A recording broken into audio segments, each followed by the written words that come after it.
যাচ্ছেন কোরআন এবং সুন্নাহর মাধ্যমে। রাসূলুল্লাহ সাল্লাল্লাহু আলাইহি ওয়াসাল্লাম তিনি দুনিয়াতে নাই, তিনি সর্বশেষ নবী।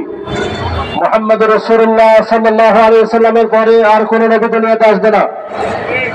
কিন্তু দ্বীন এবং ইসলাম পরিচালিত হবে ওয়ারিস আম্বিয়া হাক্কানি উলামায়ে কেরামদের তত্ত্বাবধানে। রাসূলুল্লাহ সাল্লাল্লাহু আলাইহি ওয়াসাল্লাম হাদিসে বলেছেন, ইন্নাল উলামা ওয়ারাসাতুল আম্বিয়া, উলামায়ে কেরাম নবীদের ওয়ারিস। সুতরাং এই পৃথিবীতে ইসলাম কোরআন এবং হাদিসের মাধ্যমে যদি কোনো কিছু পরিচালিত হয়, অবশ্যই আলেমদের তত্ত্বাবধানে হতে হবে। যারা আলেম বিদ্বেষী, তারা যত ইসলামের দাবি করুক না কেন, কখনো তারা ইসলামের হতে পারে না। আমরা জানি দাওয়াত ও তাবলীগ একটি হক মেহনত হক কাজ। উলামায়ে কেরামদের তত্ত্বাবধানে তার সূচনা লগ্ন থেকে অদ্যাবধি পর্যন্ত চলে আসছে। কিন্তু দুঃখের সাথে বলতে হয়, এই দাওয়াত ও তাবলীগের মধ্য থেকে একটি বাতিল ফিরকা সাদিয়ানি সাতপন্থী নামে তাদের উৎপত্তি হয়েছে। তারা তাদের প্রধান গুণাবলী হলো, প্রথম নম্বরের গুণ হলো তারা আলেম বিদ্বেষী। আমরা যদি বলি আলেম বিদ্বেষী, তারা বলেন আমরা আলেম বিদ্বেষী নয়। আমরা বলতে চাই, কাজে কর্মে কথায় আপনারা বারবার প্রমাণ করতে সফল হয়েছেন আপনারাই এই বাংলাদেশে চূড়ান্ত পর্যায়ের আলেম বিদ্বেষী। তার মধ্যে প্রথম প্রমাণ হলো আমাদের এ দেশের কলিজার টুকরা, আমাদের সর্বজন সত্য আলেম দ্বীন, জাতীয় মসজিদ বাইতুল মুকাররমের খতিব, যিনি সমালোচনার ঊর্ধ্বে সর্বজন গ্রহণযোগ্য মুফতি আব্দুল মালিক সাহেবের মতো ব্যক্তির বিরুদ্ধে তারা মামলা করতে দুঃসাহস দেখিয়েছে। আমরা জানি বর্তমানে সরকার, অন্তর্বর্তীকালীন সরকার ৭৫ জন আলেম আলেমের রক্তের মধ্য দিয়ে এই সরকার গঠন হয়েছে। জাতীয় মসজিদ বাইতুল মুকাররমের খতিব হিসেবে সর্বজন সত্য মুফতি আব্দুল মালিক সাহেবকে তারা নির্বাচিত করেছেন।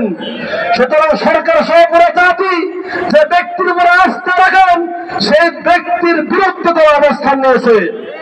তাই নয়, এই দেশের সর্বজন গ্রহণযোগ্য দ্বীনি এবং ইসলামী সংগঠন হেফাজতে ইসলাম, যারা বারবার ইমানের পরীক্ষায় উত্তীর্ণ হয়েছে, সেই হেফাজতে ইসলামের মাননীয় চেয়ারম্যান আমির হেফাজতের বিরুদ্ধে তারা মামলা করেছে। এই দেশের ওয়াজ ও মাহফিলের জগতে যিনি কিংবদন্তি আল্লামা নুরুল ইসলাম অলিভরি, তার বিরুদ্ধে তারা মামলা করেছে।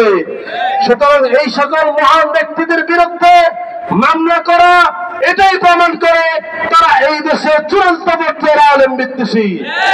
সুতরাং যারা আলেম বিদ্বেষী হবে, তারা যত ইসলামের দাবি করুক, কখনো তারা ইসলামের হতে পারে না।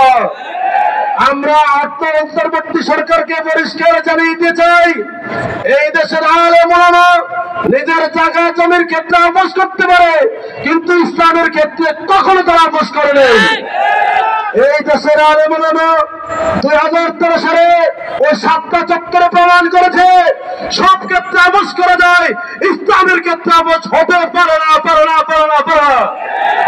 সুতরাং সাতপন্থী যারা আজ বাতিল হয়েও উম্মতকে ধোঁকা দিতে চায়, ইসলামের দাবি করতে চায়, দাওয়াত ও তাবলীগের দাবি করতে চায়, তারা বারবার ইসলামের বিরুদ্ধে অবস্থান প্রমাণ করা সত্ত্বেও কেন তারা তাদেরকে হক হিসাবে দেশে প্রতিষ্ঠা করতে চান?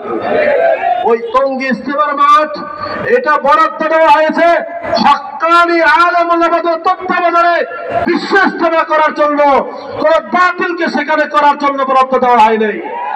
সুতরাং বিশ্ব ইস্তেমার মাঠে সাতপন্থীদের কোন প্রোগ্রাম মেনে নেওয়া হবে না, হবে না, হবে না। সুতরাং অন্তর্বর্তী সরকারকে বলতে চাই, আপনারা আলেমদের জালেমের রক্তের বিরোধী ক্ষমতায় বসেছেন।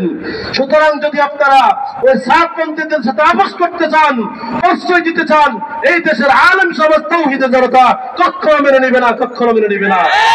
আগামী দিনে যদি আলেম ওলামাদের পক্ষ থেকে এই জাতীয় হুঁশিয়ারি উচ্চারণ করার পরেও যদি কেউ দুঃসাহস দেখাতে চায়, এই দেশের তাওহীদি জনতা আলেম ওলামাদের তত্ত্বাবধানে তাদেরকে